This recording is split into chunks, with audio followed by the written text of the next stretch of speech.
Importance ఇచ్చింది పాట. సాహిత్య ప్రక్రియలన్నిటికీ మూలమైంది పాట.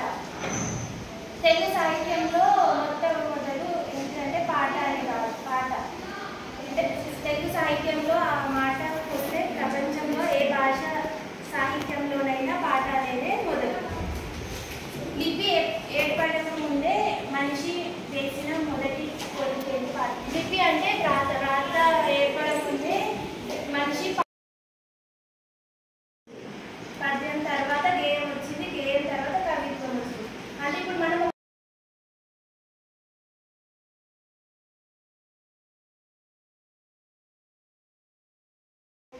ఇంకా ఒక పాట అనేది ఒక వస్తువు నుంచి పుడుతుంది. అంటే ఇప్పుడు ఏదైనా వస్తువు చూసినప్పుడు దాని నుండి దాని గురించి వర్ణించడం, ఇంకా దాని అందం ఎలా ఉంది, ఆ అందాన్ని ఇంకా పాటను శ్రమతిలో రకరకాలుగా చెప్తుంటారు. శ్రమ పడుతుంది, కవిత ఏర్పడుతుంది, రకరకాలుగా ఉంటుంది.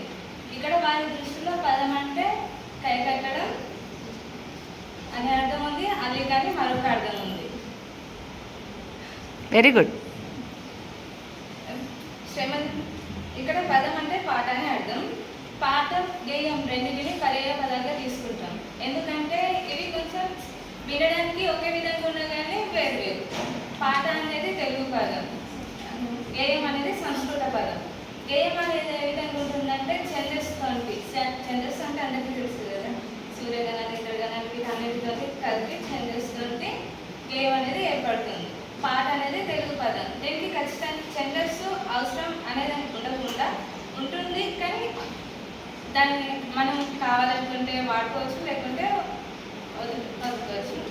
దాన్ని బట్టి పాట అనేది ఉంటుంది. శ్రమ చేసి పాడేది పాట అయితే లయాత్మకంగా ఒక మనం పాట అనేది పాడుతుంటాం, కానీ గేయాన్ని కొంచెం ఒక నా పేరు స్వప్న, నేను ఎంబీఏ చేస్తూ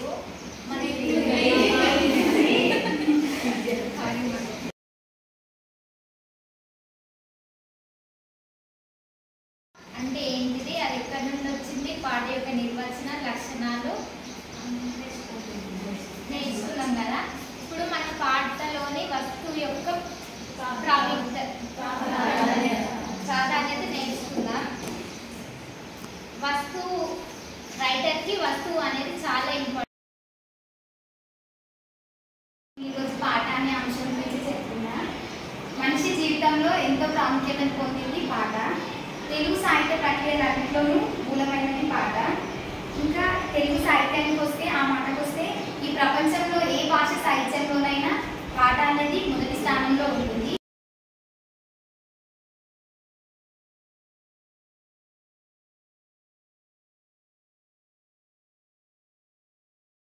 కై కట్టడం అని వాడుతుంటారు.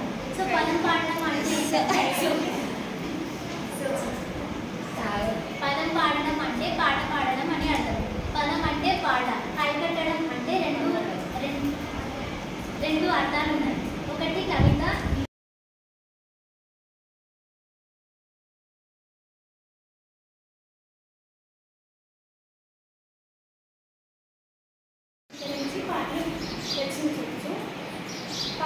పాట రచనలో వస్తువు అనేది మూలంగా ఉంటుంది. ఉదాహరణకు